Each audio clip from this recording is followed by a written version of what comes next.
Hello, beloved one. Dr. CeeJay Adams, Dr. Goddess on Love and Life, coming at you from Sedona, Arizona today, where it has been hotter than heck, and now we have a storm on the way. The sky is clouding over, and it's threatening. Thunder in the background, a little bit of lightning, so hopefully the rain doesn't come before the video gets done. Today's been a delightful day spent in the library. I got to Sedona and I asked, as I ask in every community, if you really wanted to get to know the locals, to be by them, where would you go? And the young lady at the Metaphysical Store where I stopped said, we're a quiet neighborhood. We don't really have those experiences. That was interesting to me because I simply asked where I could meet the local people. And I feel like she interpreted perhaps homeless, disruptive, and so how interesting that her interpretation created an us and them kind of energy, at least for me. So I went to the local coffee shop. It was so hot, no one was there. You know, they were there for a glass of tea and then out. And I was driving, and I see the sign for the local library.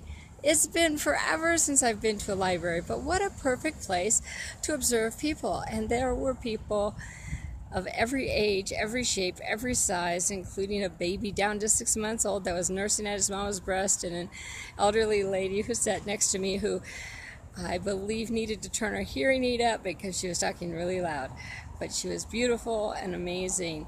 And what that did for me today, to be here in the library, I sat and I read a book, an amazing book by the Dalai Lama that I've read before that I really wanted to read parts of again. It's called Beyond Religion, give the official name, Ethics for a Whole World.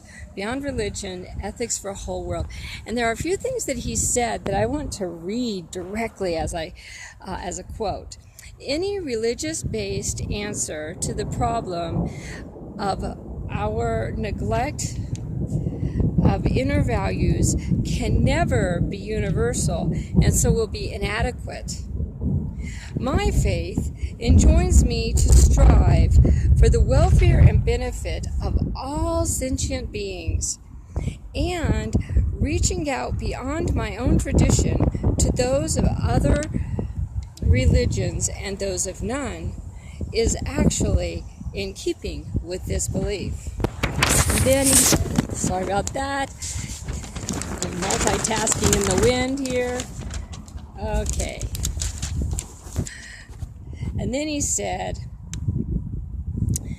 we are all by nature oriented toward the basic human values of love and compassion. What I am calling for is that we move beyond our limited or based sense of closeness to this or that group or identity, and instead cultivate a sense of closeness to the entire human family. The attitude of us and them can and often does lead to conflict, even war. Much better and more realistic is the attitude of we. From the Dalai Lama, who I admire immensely and agree, with him I agree that love and compassion are core needs in our society. So here's my question for you. Can you put aside your ideologies and can you put aside your belief systems to find the core point of agreement in love and in compassion? In this last week, I have had about a dozen different faith systems minister to me. Sufi, Ekankar, Islamic, Jewish, a couple of different versions of Christianity, Catholicism, the Dalai Lama, of course, Buddhism, Taoism, and both of those environments. And in all of them, I was seen as a human being. They didn't ask what my beliefs were. They didn't ask me to comply with anything in their belief system, what they did was embrace me into their community. I sat in prayer with them.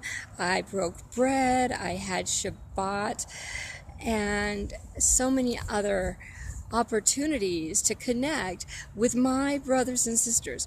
That's why I'm on these road journeys, is I am connecting in unconditional love with my brothers and sisters. What is keeping you today from connecting with your brothers and sisters of all colors, of all kinds? If there is anything in your belief system that separates you, I would encourage you to look at it again, to look at its value in your life and in our lives on this global level. Back in January, I was talking with a friend, and he and I, through our dialogue, stumbled upon the power of we. What happens when we look at problems together as oneness? And that led me to say, I want to live in Weville. And I know it sounds a little Dr. Seuss-ish. That's okay. I could get along with being a Dr. Seuss imitator. But we want to live in Weville, right? Where you and I are we. You and I and he are we. You and I and he and she and 24 million other people are we. And we're living together on common purpose. That purpose of creating love and compassion, of creating sustainability. And as you've heard me say, my desire is that in Weville, we live in purple love, peace, unity, respect, prosperity, loving kindness, and ever-increasing awareness for everyone.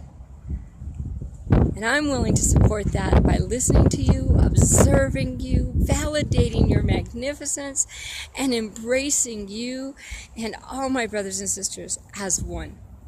So I invite you, again, to be challenged by the words of the Dalai Lama. Is there anything in your belief system that would keep you from being loving and compassionate to your brother, to your sister, to your brothers and sisters in different color skin, in different degrees of financial attainment, in different educational alignments, in different career choices? Where are those separators?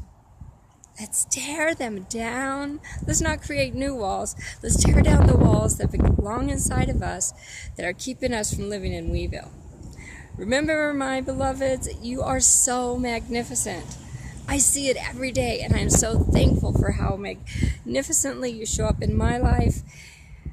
Remember, we are one. And I love you. I love you. Go out and celebrate your magnificence.